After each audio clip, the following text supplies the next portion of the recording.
Ito pong issue dito kay Marcoleta at kay Tito Sen, yung hindi po pinirmahan ni Tito Sen, yung ah,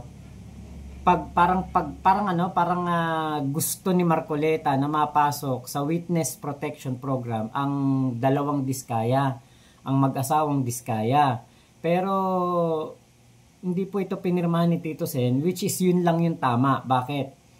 Kasi kapag ikaw napasok sa Witness Protection Program, you are the less most guilty.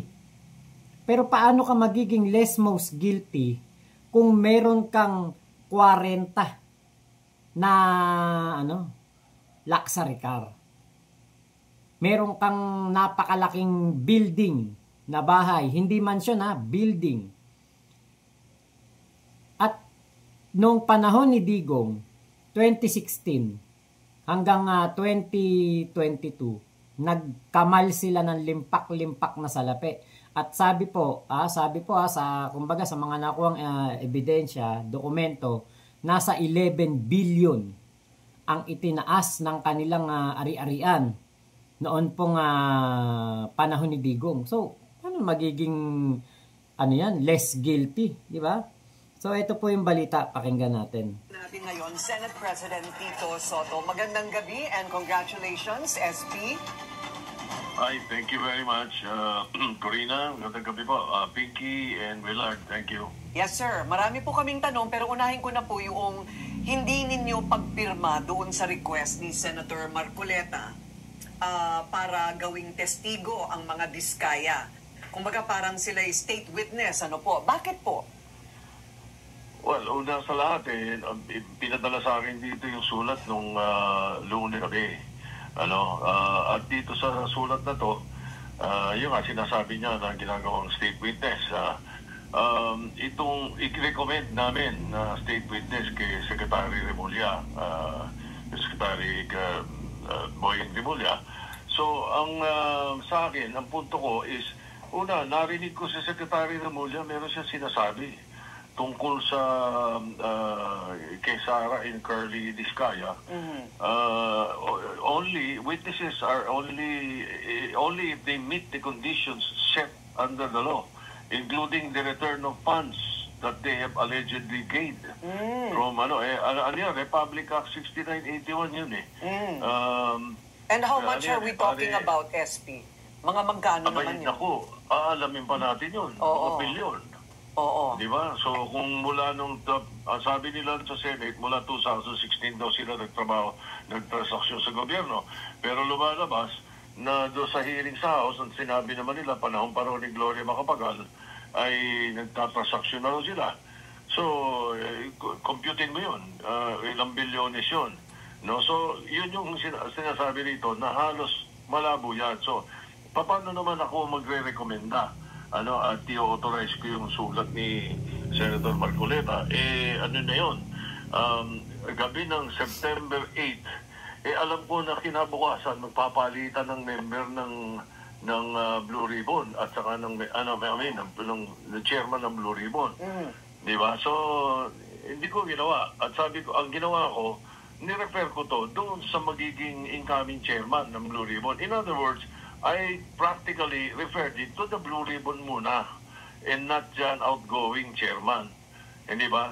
Yes. Mas siguro, mas prudent na kilos yun kaysa sa bigla na lang akong parang bigla akong kinampihan yung paggagawang state witness yung mga Diskaya. Yes. And to be state witness, hindi po ba you have to be the least guilty? Parang ganun din po yung... Hindi least guilty. You must be the not most guilty. Okay. Okay. Hindi least guilty. It should be the not the most guilty. Pwede ka. Pero pareho nun, sinasabi nito, nagbigay ng testimony. Ang tanong, kompleto yung testimony nila. May mga binanggat sila. Tapos may mga alamang DPWH, may alam din ang mga miyembro namin dito sa Senado na may mga kasosyo sila, meron silang iba pang mga trabaho. Hindi naman nila sa affidavit nila parang edited yung affidavit eh. Opo. O paano magiging state witness yun? Ayun. Hindi Pero, kompleto. yes, baka naman po hinihintay nila sila maging opisyal na state witness na ngayon po na kung sila'y hindi makakabalik ng mga pondo na sinasabing mga halaga, edi hindi magiging state witness. Inaasahan pa rin po ba ninyo na sila'y magbibigay kooperasyon at magbabanggit pa rin ng mga kasabwat? Kung talagang kukumplituhin nila sana, posible yan. Depende sa sa DOJ. Pero kanina kausap ko Secretary Remulla dahil binerify ko Dahil nga tinatanong kanina ni Senator Marcoleta So binerify ko ulit kay Secretary Remulla. Ayoko namang pumirma ng authorization na gano'n na ang Secretary of Justice mismo sinasabi na hindi pwede. Yes, okay. Bryce Hernandez, natatakot daw po siyang bumalik sa Senado. Ayan. So, dyan po, sa sa sitwasyon na yan, dyan kay Marcoleta, parang gusto niyang brasuhin na maipasok sa Witness Protection Program itong mag-asawang Diskaya. Ngayon, kung maalala po ninyo, doon po sa Congress hearing na kung saan ay nag-i-interpellate etong si Congressman Benny Abante. Naalala ba ninyo yon? Sinabi ni Benny Abante na sino ang nagpatawag ng meeting, sino ang ka-meeting nitong mga Diskaya bago sila humarap sa Senado noong Lunes. Dito na ngayon papasok sa picture. Kasi may hinala tayo na ang ka-meeting ng mga Diskaya ay walang iba kung hindi si Marcoleta. Hindi specifically na nandoon siya physically sa meeting na yon. Pwedeng mga abogado, emisaryo, mensahero ni Marcoleta ang kasama doon sa meeting na yon. At isa sa mga napag-usapan, pangako, terms, patungkol po dito sa meeting na ito ay walang iba kung hindi ang pagtestigo nitong sila Sara Diskaya at Curly Diskaya sa Senado kapalit ng Witness Protection Program ng DOJ. Actually, hindi nila kailangan yan. Hindi nila kailangan yan Kailangan lang yan ng mga taong siguro yung mga mahihirap, yung walang pambayad na pangkuha ng mga security guard, bodyguard, mga personal bodyguard na mga talagang mga ex-army, ex-police, o kaya ay mga talagang yung masasabi natin na mga parang mga SWAT ang datingan. 'Di ba? Yun lang yun, yung mga hindi kayang magbayad. No? Pero si Curly Diskaya, kayang-kaya nitong magbayad kahit 10,000 na bodyguard. Kayang-kaya nito. 'Di ba? Kaya nga yung sinasabi may natatakot si Sara Diskaya kaya hindi naka-attend ng Congress hearing kasi tumataas ba ang presyon ng dugo, bumaba ang insulin, dahil kinakabahan, natatakot para sa kanyang buhay. Hindi po totoo yun, Sus Mariusip. Napakayaman yan. Diba? Napakayaman yan para matakot at walang pangkuha ng bodyguard, Sus Mariusip. Katarantaduan yun. Diba po? Kaya, itong Witness Protection Program ng DOJ, binabraso ni Marcoleta. Pinipilit niya na itong Witness Protection Program ay mapakinabangan ng mga Diskaya. Kaya lang nga po, paano mapapakinabangan ng mga Diskaya yan? Kung sila mismo, di ba? Meron pong kumbaga parang yung masasabi mo na hindi sila not most guilty.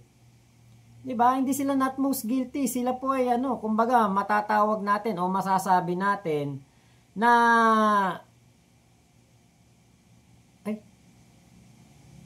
ba't naka-made for kids to?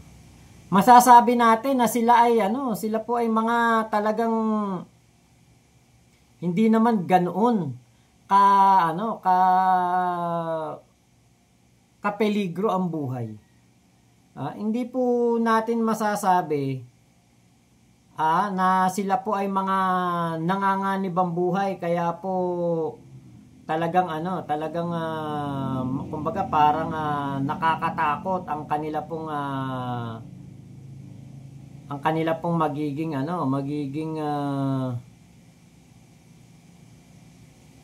yung kanilang kalagayan. 'Di ba? Hindi po tayo naniniwala diyan eh. Napakalabo po, hindi po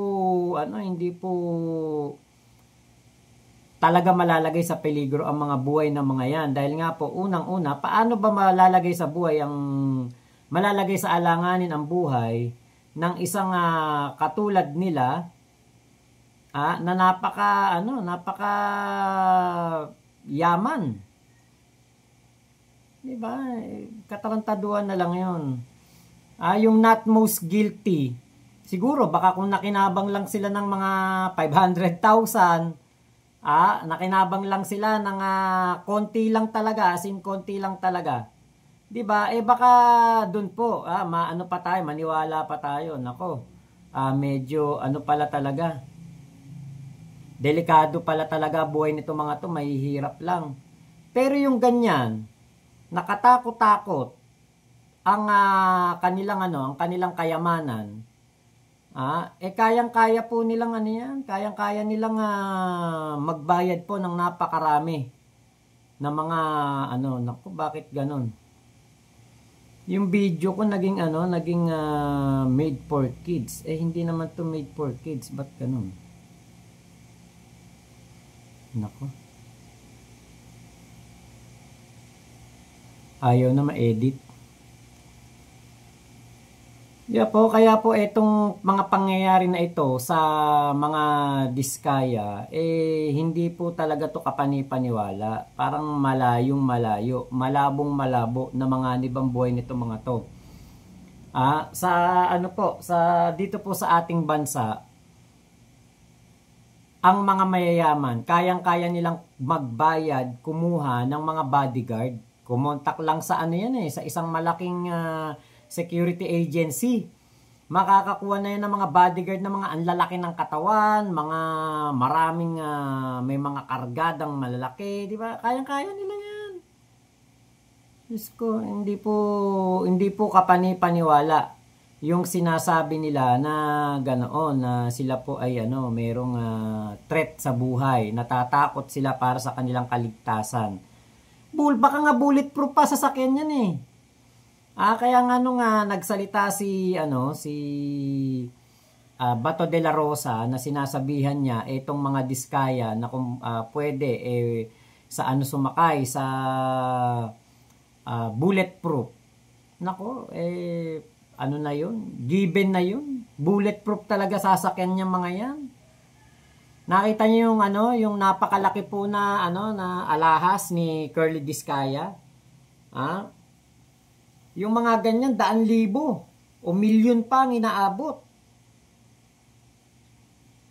Tapos, gwardiya, wala ka? Tatakot ka sa kaligtasan mo? Nako, katarantaduhan yun. Kaya po, sabi ko nga, etong nangyari na ito sa mga diskaya, karma na to sa kanilang ginawang pakikipagsabuatan. Umaamin naman sila, di ba? Nakipagsabuatan sila. Kasi sa totoo lang po, kung ayaw talaga ng mga diskaya na sila ay tawag dito, yung hindi gumawa ng masama, yung ayaw nilang gumawa ng masama, sigurado ko na hindi po sila magbabayad, hindi sila magbibigay ng lagay, hindi sila mag-aabot ng komisyon sa kahit sino. I-stop nila negosyo nila. Bakit? Kasi yung kanilang magiging negosyo ay galing sa masama. So kung talagang mabuting tao ang mga diskaya, hindi sila tatagal sa larangan na ito, at hindi sila magbabayad ng mga tao para lamang kumita. Aminado naman sila dyan. Diba? Kaya po, ang masasabi ko lang dyan, ginusto nilang kumita ng malaki, nagbayad sila para magkaroon ng kitang malaki, at sila po ay talagang nakipagsabwatan sa mga politiko, sa mga taong gobyerno para magkaroon ng kitang malaki. So, hindi sila pasok sa Witness Protection Program dahil hindi sila not most guilty. 'Di ba? Yan po ang katotohanan yan. Yan po ang talagang nangyari. Nagbayad sila para kumita ng malaki. Pumayag sila sa korupsyon, nakipagsabwatan sila sa mga kurakot na politiko, mga kurakot na DPWH, District Engineer, Regional Director, at kung sino-sinong mga nakaupo sa gobyerno, kapalit ng kita. Kaya nila na-acquire ang ganoon kalaking kayamanan dahil nga po pumatol sila, nakipagsabwatan sila sa magnanakaw. So nagnakaw na rin sila, magnanakaw na rin ang mga Diskaya. Kaya hindi nga natin masisisi na magalit ang mga tao na nagpunta doon sa harapan ng bahay ng mga Diskaya dahil yun ang totoo eh. Diba magagalit talaga mga Pilipino, biruin mo lubog kami sa baha. Tapos kayo lubog sa napakaraming sasakyan. Life is unfair, pero nakita namin na napaka-unfair talaga ninyo, di ba? Hindi yung buhay ang unfair dito eh. Kayong mga Diskaya ang nakikita namin na unfair.